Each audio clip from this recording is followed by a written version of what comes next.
Bridges, section 1.1, the real number system.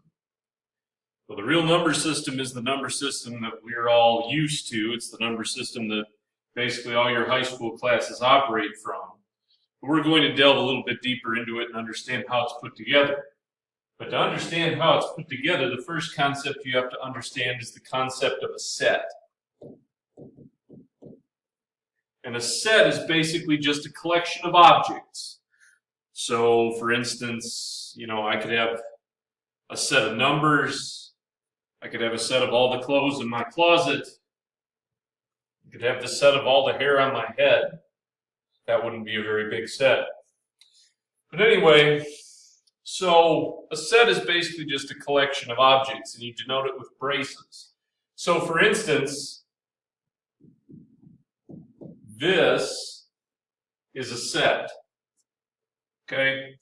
And this particular set has three elements. It's got elements 1, 2, and 3 here.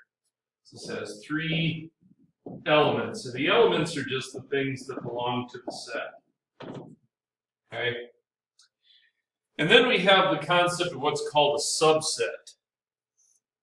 And a subset is basically, well, to put it formally, if all the elements in a set A are also in a set B, then A is a subset of B. So for instance, if I make this other set, let's say, whoops, this blue marker didn't want to work. So if I make this set maybe just 1 and 2, this new set is a subset of the original set I gave you, because everything that's in this set here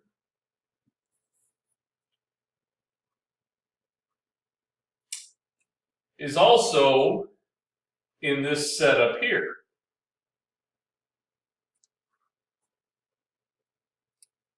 So that's basically how you do a subset.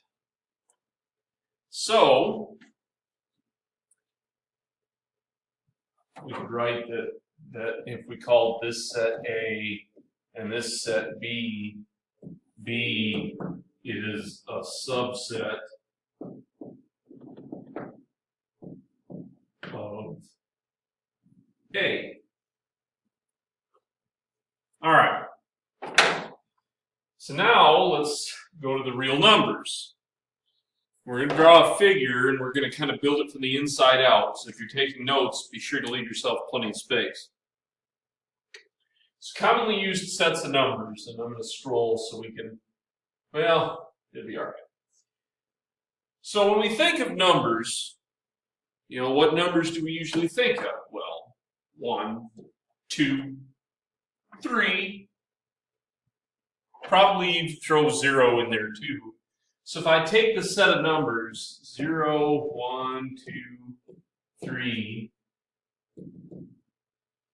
and understand that the ellipsis or the dot, dot, dot means that pattern continues on forever and ever. So 4 would be in this set, 5 would be in this set, 223 would be in this set, so on and so forth. So that's a fairly good set of numbers, and it actually has a name. We call this set the natural numbers. So the natural numbers. And we denote it with a symbol.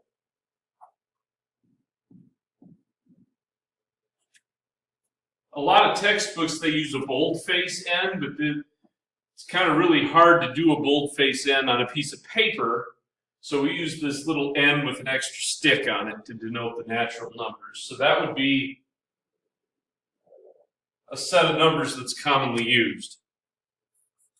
Well, if we try to think of what other types of numbers there are, we could think about, I don't know what you think about, but the next thing that I would think about would be, okay, well, what if I've got -1 or -2, so on and so forth.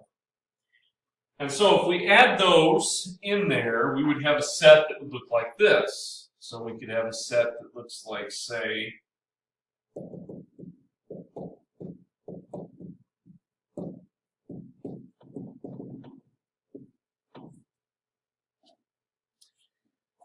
all right. right, so that set has a name as well. This particular set is known as the integers. You're out of room. Whoops. Here we go. The integers. And the integers also have a symbol. It's essentially a Z with an extra stick. And the reason why they use a Z is I believe the German name for integer starts with Z. Now if you notice, everything that's in this set here, this set of natural numbers here, is going to be contained right here in the set of integers. Therefore, the set of natural numbers is a subset of the set of integers. In other words, the natural numbers kind of live inside the set of all integers. And so as a result, we're going to draw this so that this goes around the natural numbers because the natural numbers are contained within that set. Well, now we need to look at what other kinds of numbers there are. If you said fractions or decimals, at least repeating or terminating decimals, then that would be the next type of number I would want to look at. So somewhere outside of this set, we've got, can I get the blue to work? Can I get the blue to work? No. Oh, there it goes. All right, so we've got fractions,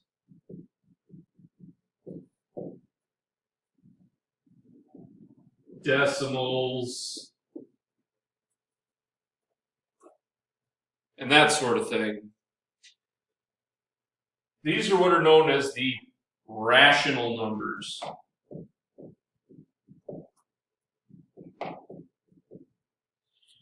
When I say decimal, it's got to be either repeating or terminating because those type of decimals you can actually write as a fraction.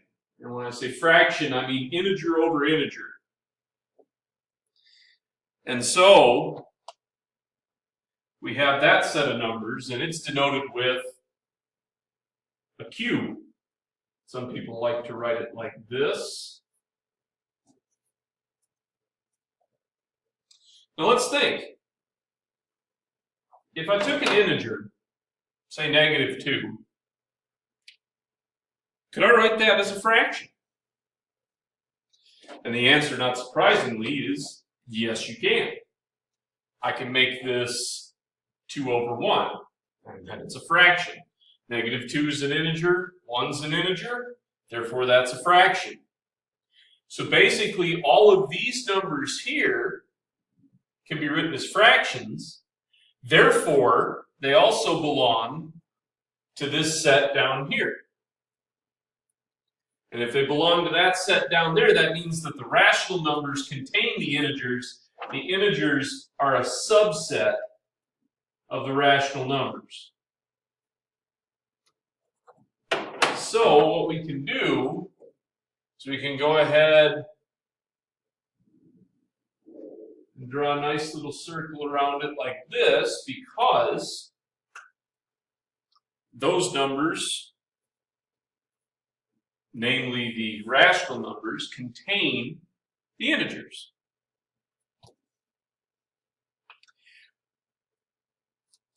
But not every number can be written as a fraction. You used one in geometry a lot, pi. So, and I mean, some square roots are really ugly as well, if you think about it. So things that cannot be written as a fraction are called the irrational numbers. And since the rational numbers are numbers that can be written as a fraction, the irrational numbers can't be. There's no subset relationship there, okay? There's basically, you're either rational or you're irrational. You can't be both. So somewhere out here, we're going to do the irrational numbers.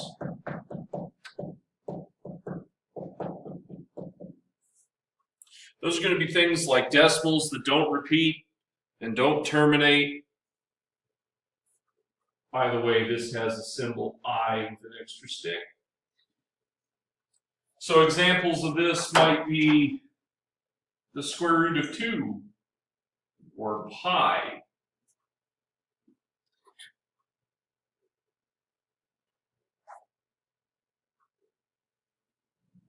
We're going to kind of put this on the outside here because there's no overlap there. And if you take the rational numbers and the irrational numbers and you put them all together, that makes up the real numbers, which has a symbol R with an extra stick. So one thing we have to be able to do with this sort of thing is we have to be able to take a set and be able to understand what the pieces of it are, be able to classify them. So let's say, for instance, that we take this set. So if I've got this set here, I would like to know first and foremost which ones are natural.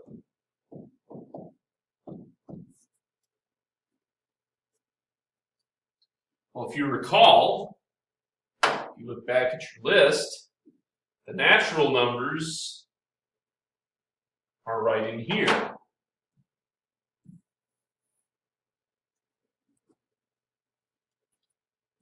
So, out of this list, what ones are natural? Well, 0 for sure.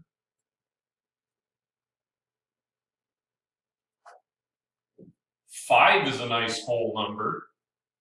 But if you notice, there's one hiding in here.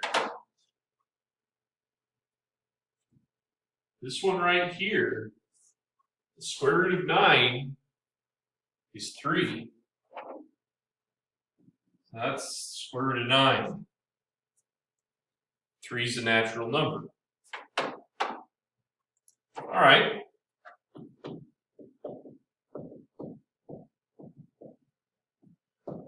So which ones are integers?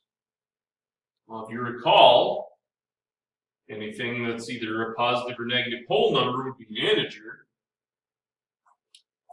That'd be -7, -1. But notice, I also have 0, 5, and the square root of 9, because if those are natural, they are also integers.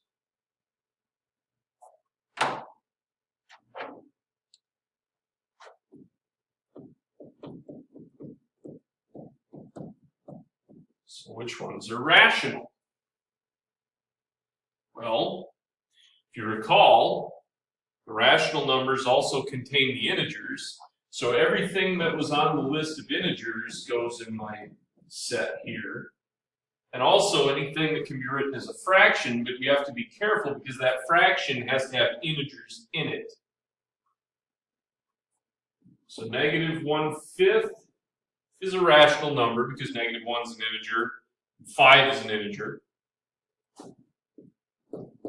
3/4 is a rational number.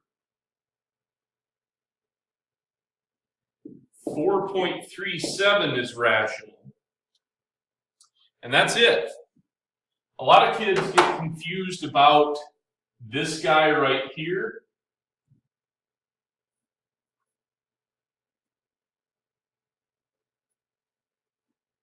That is not a rational number because the square root of 7 is not a nice number. If you type that into a calculator, you would get something ugly. So, since it's got that square root that you can't simplify in it, it is by definition irrational. So if we get these irrational ones written down before the video gives out, and I don't think I'm going to make it.